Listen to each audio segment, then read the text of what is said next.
सबसे पहले पूछा जाएगा जीव विज्ञान यानी कि बायोलॉजी। बायोलॉजी शब्द का सबसे पहले प्रयोग किया था कौन? लेमार्क। लेमार्क और ट्रेबिनेरस। लेमार्क और ट्रेबिनेरस 1801 ईस्वी में। पूछा जाएगा बायोलॉजी यानी कि जीव विज्ञान का जनक, ये हो जाएगा अरस्तु। ये क्या हो जाएगा? अरस्तु। फिर पूछा जाएगा जूलॉजी, जंतु विज्ञान का पिता, ये भी हो जाएगा अरस्तु। ये भी क्या हो जाएगा? अरस्तु। बोलने चलना सब साथ साथ, रिविजन करते चलना, क्या सब बातें याद करना है। फिर पूछा जाएगा बोटनी, वनस्पति विज्ञान का जनक, ये हो जाएगा थियोफ्रेस्टस। थियोफ्रेस्टस। अब बायोलॉजी का कई सारा शाखा आता है। एपीकल्चर क्या होगा? मधुमक्खी पालन। एपीकल्चर का मतलब हो गया मधुमक्खी पालन का अध्ययन, एपीकल्चर। सेरीकल्चर, हाँ, रेशम कीट पालन का अध्ययन, सेरीकल्चर। पीसी, मत्स्य पालन का अध्ययन, पीसी कल्चर। माइकोलॉजी, कवकों का अध्ययन। हाइकोलॉजी, शैवालों का अध्ययन, शैवालों का अध्ययन।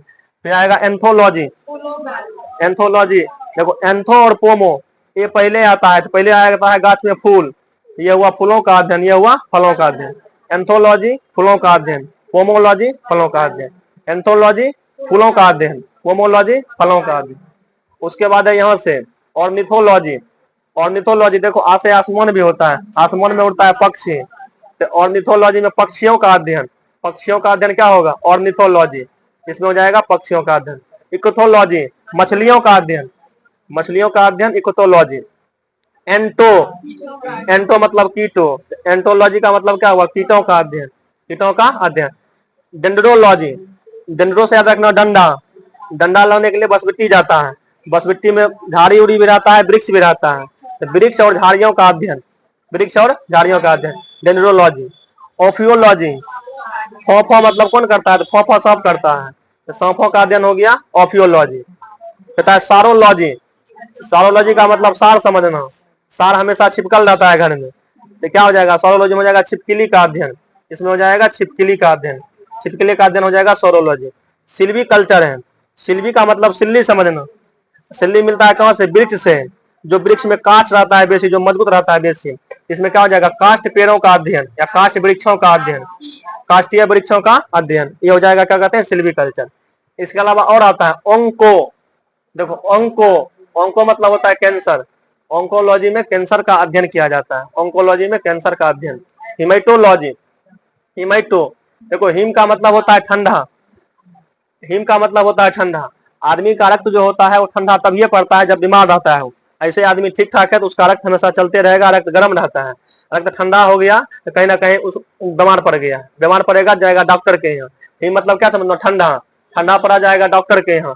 डॉक्टर उसका क्या चेक करता है? पहले रक्त चेक करता है, खून चेक करता है, तो रक्त का अध्ययन हिमेटोलॉजी, रक्त का अध्ययन हिमेटोलॉजी। ये देखो पेडोलॉजी है, पेड़ों को समझना, पेड़, कोई भी पेड़ है तो उसका जड़ कहाँ में रहता है? उसका जड़ रहता है मिट्टी में, ठीक ना। तो पेडोलॉजी का मतलब हो गया मृदा का अध्ययन, मृदा का अध्ययन, मृदा का अध्ययन या इसी को क्या कहते हैं? मृदा का अध्ययन, इसी को कहते हैं मिट्टी का अध्ययन, मृदा का अध्ययन या इसी को कहते हैं मिट्टी का अध्ययन। ये हो जाएगा पेडोलॉजी, पेडोलॉजी। उसके बाद आता है साइटोलॉजी।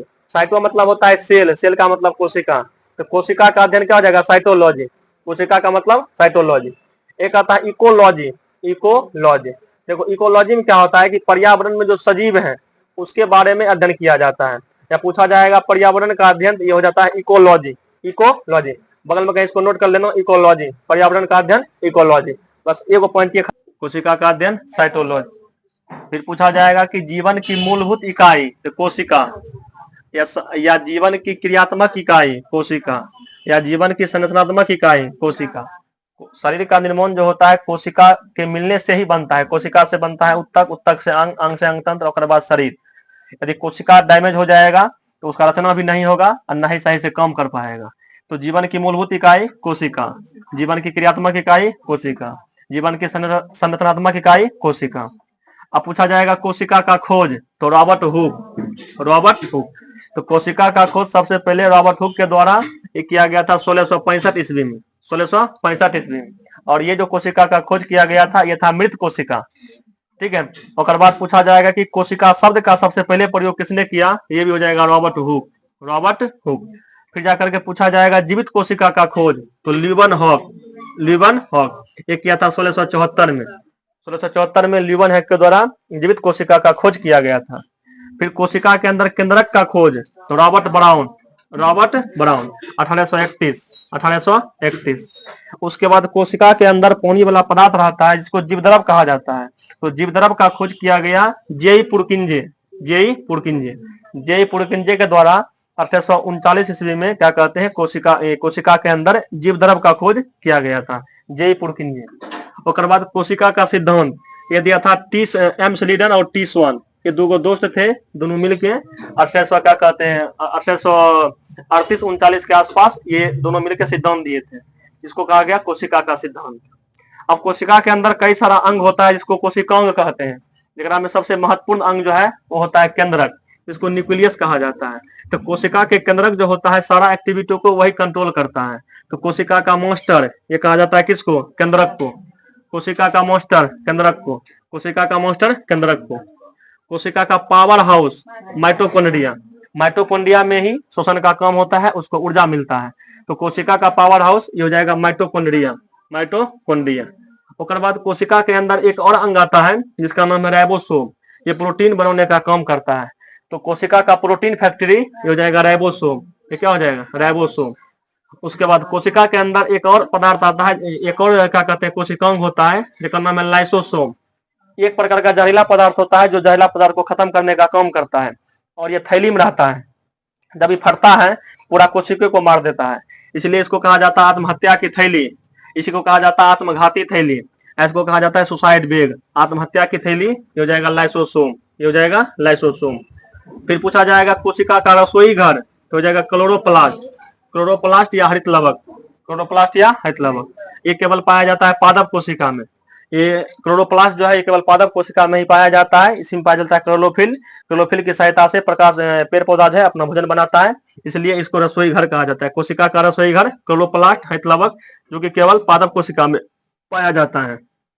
फिर पूरे दुनिया में कहेगा सबसे छोटी कोशिका माइकोप्लाज्मा होता है, सबसे छोटी कोशिका होता है माइकोप्लाज्मा, जिसको हम नंगी आंख से नहीं देख सकते हैं। फिर पूछा जाएगा सबसे बड़ी कोशिका, तो शुतुरमुर्ग का अंडा का कोशिका जो होता है वो सबसे बड़ी कोशिका होता है, जिसको हम आंख से देख सकते हैं। फिर आता है मानव शरीर की सबसे बड़ी कोशिका, ये हो गया तंत्रिका कोशिका। ठीक है, के बारे में पूछा जाएगा भारत का प्राचीन ग्रंथ, ये हो गया वेद को लिखने वाला है वेद व्यास। वेद के बारे में बताया, वो हो गया वेद व्यास।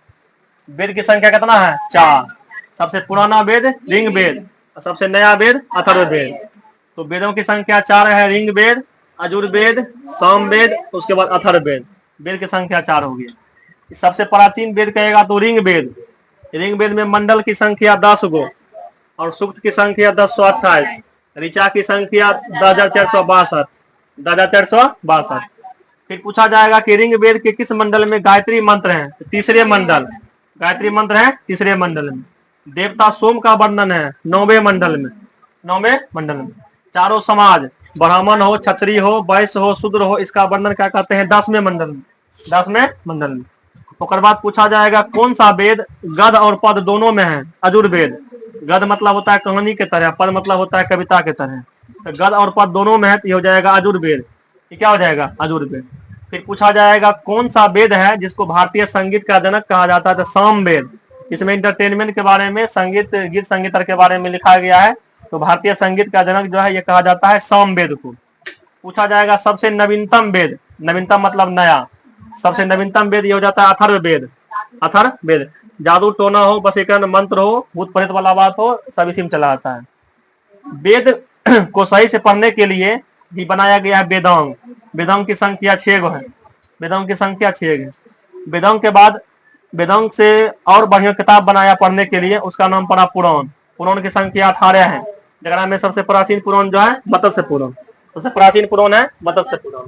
उसके बाद एक आता है किताब मनु स्मृति पर लिखा गया जो सबसे प्राचीन किताब है वो मनु स्मृति है। इसको लिखने वाले हैं मनु। उसके बाद एक और धर्म ग्रंथ आता है जिसका नाम है जातक।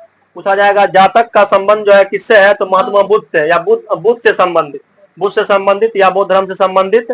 तो बौद्ध धर्म से संबंधित जो है ये जातक का संबंध सीधे संबंधित है बौद्ध धर्म से या महात्मा बुद्ध से। आगम जैन जैन साहित्य मतलब जैन धर्म से संबंध, आगम का संबंध कौन से है? जैन धर्म से, आगम का संबंध जैन धर्म से। उसके बाद और किताब आता है अर्थशास्त्र, अर्थशास्त्र, इसको लिखने वाले हैं कौटिल्य, चाणक्य, इसी को कहते हैं विष्णुगुप्त। कौटिल्य, चाणक्य, इसी को विष्णुगुप्त, कौटिल्य, चाणक्य या विष्णुगुप्त। उसके बाद राजतरंगिणी, इसको लिखने वाले हैं कलहन, इसको लिखने वाले हैं कलहन। इसमें जम्मू कश्मीर के इतिहास के बारे में बताया गया है। राजतरंगिणी को लिखने वाले हैं क्या कहते हैं? कलहन, इसमें जम्मू कश्मीर के इतिहास के बारे में बताया गया है। फिर आता है अष्टाध्यायी, इसको लिखने वाले हैं पाणिनि, इसको लिखने वाले हैं पाणिनि। इसी में कहता है व्याकरण, इसी में क्या आता है? व्याकरण, व्याकरण को भी लिखने वाले हैं पाणिनि, व्याकरण को भी लिखने वाले हैं पाणिनि, व्याकरण को लिखने वाले हैं पाणिनि। तो